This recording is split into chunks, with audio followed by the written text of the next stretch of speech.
Il y a beaucoup d'îles dans le monde, certaines sont absolument mystérieuses, alors que d'autres sont remplies d'aventures et de dangers. Certaines de ces îles cachent des sombres secrets que personne ne veut que vous connaissiez. Mais si vous étiez du genre aventureux, peut-être oseriez-vous vous risquer dans l'une de ces îles? Découvrons-le ensemble. Si vous visitez l'atoll d'Enewetak, dans l'ouest Pacifique, vous serez confronté à ce qui semble être un vrai paradis. Il s'agit de l'un des atolls coralliens d'une chaîne d'îles. L'une de ces îles s'appelle l'île Ronit. Si vous y allez, vous n'y croiseriez probablement pas grand monde. Et ce serait logique car il s'agit en fait d'une île inhabitée. Cela s'explique par le fait que 43 tests atomiques y ont été réalisés par les États-Unis pendant les années 1940 et 1950. Les dommages infligés à l'atoll Enewetak furent si grands que 4 îles entières furent détruites par les déflagrations. À ce jour, seuls 3 sont sûrs pour les visiteurs. Les habitants de l'île durent être évacués de l'île Ronit pour ne jamais y retourner. L'une des choses que vous pourriez remarquer sur l'île, c'est un énorme dôme en forme de soucoupe volante en béton, imbriqué directement sur la côte.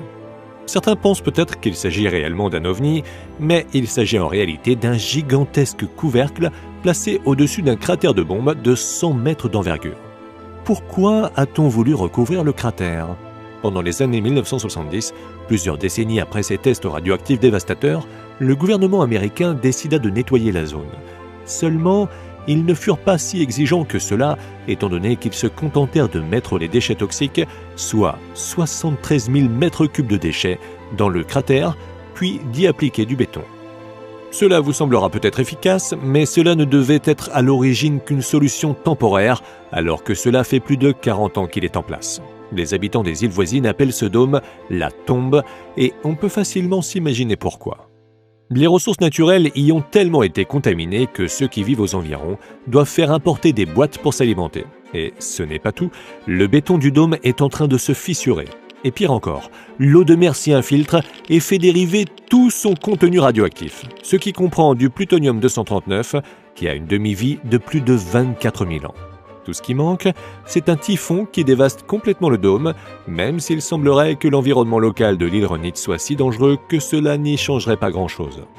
Passons maintenant à notre prochaine île, également inhabitée, et qui ne ressemble en rien à une île où vous souhaiteriez passer vos vacances. On parle ici de l'île de North Sentinel, qui fait partie de la chaîne des îles Andaman, dans la baie du Bengale. C'est une île où personne n'essaye plus vraiment d'aller, et pour cause, nombreux sont les bateaux qui y ont coulé. Il est très difficile d'accoster sur l'île, étant donné qu'elle est entourée de récifs peu profonds. L'île de North Sentinel fait 7,8 km de long et 7 km de large. Si vous voulez la visiter, alors il y aura bien assez d'espace pour vous. Malheureusement, tout n'est pas aussi simple que cela à cause des personnes qui y habitent.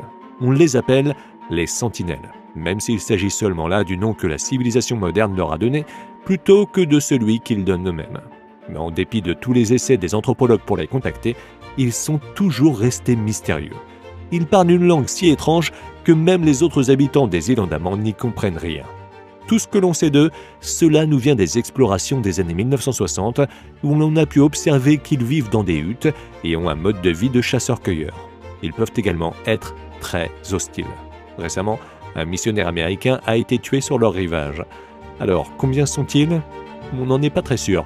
Certains disent qu'ils sont à peine 15, alors que d'autres estiment leur nombre à environ 500.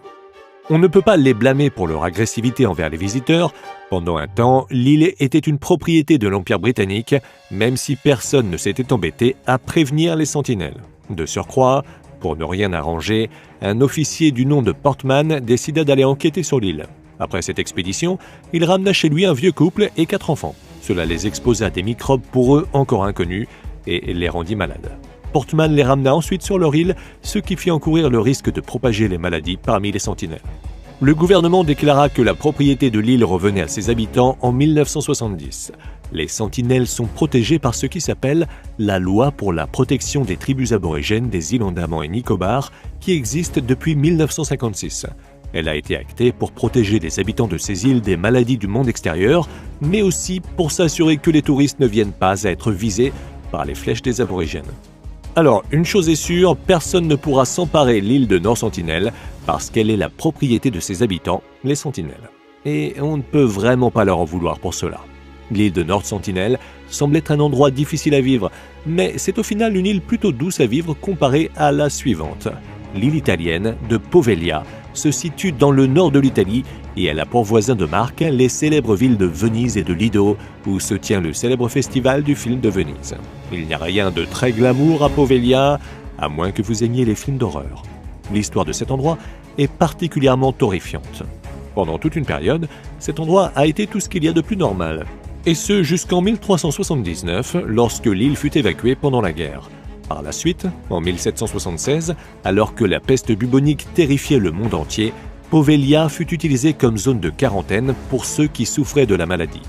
Tous avaient de la fièvre, déliraient et avaient des nodules gonflés au niveau des aisselles et de l'aine. Les malheureux séjournant sur l'île étaient ensuite brûlés dans des tombes collectives, vivants ou morts. Et ces méthodes se perpétuèrent pendant plus d'un siècle. Un hôpital psychiatrique ouvrit par la suite à Poveglia, dirigé par un médecin qui, apparemment, n'avait pas bien retenu le serment d'Hippocrate. Tout droit sorti de vos pires cauchemars, il effectuait de terribles expériences sur les malades. Il finit par mourir d'une chute depuis le clocher. Si on en croit la légende, il fut aspiré par un brouillard mystérieux lorsqu'il atteignit le sol. Alors maintenant que vous connaissez toutes ces histoires de souffrance et de mort qui sont arrivées là-bas, cela ne vous surprendra probablement pas d'apprendre que l'île est aujourd'hui hantée, n'est-ce pas? Les émissions télé surnaturelles adorent cet endroit, filmant leurs exploits alors qu'elles tentent d'entrer en contact avec les âmes des damnés. Officiellement, on n'a pas le droit d'aller sur l'île, mais cela n'empêche pas les gens d'y pénétrer pour tenter de faire l'expérience de cet endroit dévasté par eux-mêmes. L'hôpital a fermé ses portes en 1968 et depuis Poveglia est resté inhabité. Enfin, si l'on ne croit pas aux histoires des fantômes qui erraient sur ces terres. Mieux vaut y croire si vous souhaitez y monter votre propre attraction touristique de l'horreur. Par contre, il ne faudra pas vous plaindre si vous attrapez la peste bubonique. Cette île vous semble probablement terrible, mais attendez un peu d'en savoir plus sur la suivante. Utilisez vos économies pour acheter l'île de Miyakejima au large du Japon. Est-ce une bonne idée? Absolument. C'est un endroit d'une grande beauté et vous pourrez même y nager avec les dauphins. C'est une île des îles Izu et elle recouvre une superficie totale de 55 km², même si un tiers de cette surface est inaccessible à ses résidents et aux visiteurs. Cela a tout de même l'air un peu étrange, n'est-ce pas? C'est là que vous commencerez à entreapercevoir la vérité au sujet de Miyakejima. Il s'agit en fait d'un stratovolcan qui pourrait entrer en éruption à n'importe quel moment. C'est en fait un volcan en forme de cône composé de nombreuses couches. C'est le mont Oyama qui culmine sur l'île avec ses 775 mètres. Vous pourrez donc vous imaginer aisément que cette chose peut faire beaucoup de dégâts. En 2000, il y a eu une énorme éruption qui a rempli l'air de cendres et produit beaucoup de lave, en plus de dégager énormément de dioxyde de soufre. Par ailleurs, il y aurait également 42 000 tonnes de substances toxiques qui auraient été relâchées dans l'air depuis. Il y a tellement de matière dangereuse dans l'atmosphère de l'île que Miyakejima a aujourd'hui un surnom pour le moins effrayant, la zone du masque à gaz. Pour y vivre, et croyez-nous, il y a vraiment des gens qui y vivent, à la hauteur de 2415 habitants en 2016, on doit porter un masque à tout moment. Il en est de même pour tous ceux qui veulent visiter l'île.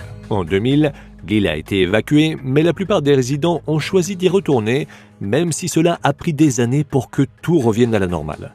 Les archives montrent que le volcan entre en éruption environ tous les 20 ans. On espère que le calcul ne soit pas tout à fait exact, car cela voudrait dire que la zone du masque à gaz devrait à nouveau être en danger dans peu de temps. Si vous voulez tout de même acheter l'île, alors veillez à vous munir d'une très bonne assurance. Pour le moment, on a parlé d'îles difficiles à vivre en raison de phénomènes naturels. Le prochain et dernier élément de cette liste comprend un danger qui provient du royaume animal sous forme de serpents sifflants.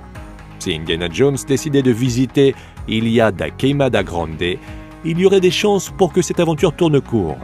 Cet endroit est rempli de l'une des espèces qu'il aime le moins, les serpents. Situé au large des côtes brésiliennes, cet endroit est souvent surnommé l'île aux serpents, et ses dangers sont particulièrement intensifs. Il y aurait un serpent par mètre carré sur l'île qui fait 430 000 mètres carrés au total, ce qui donne aux visiteurs inattentifs des tas d'occasions de marcher sur un serpent. Non pas que vous pourriez vous rendre sur l'île, tout du moins légalement. C'est une no-go zone absolument interdite. Quel type de serpent peut-on y rencontrer si l'on ignore ces avertissements, somme toute raisonnables, et que l'on se rend sur l'Ilha da Queimada Grande? L'île est dominée par les Bothrops insularis, un genre de crotale.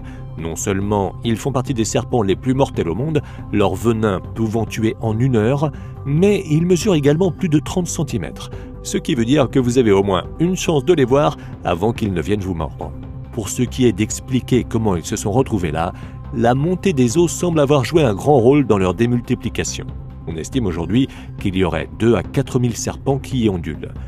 Une légende raconte aussi que ce seraient des pirates qui les y auraient laissés pour éviter que l'on y retrouve leurs trésors. Quoi qu'il en soit, mieux vaut s'en tenir au Brésil continental si vous voulez prendre des vacances. La plupart d'entre vous qui nous regardez n'auraient même pas assez de sous sur leur compte pour faire le voyage vers ces îles. Ce n'est pas grave, nous non plus. Mais même pour nous, découvrir ces îles a été un vrai plaisir. Si vous avez aimé la vidéo, alors cliquez pour vous abonner et activez les notifications pour être le premier à être mis au courant lorsque nous publierons une nouvelle vidéo. Merci d'avoir regardé la vidéo.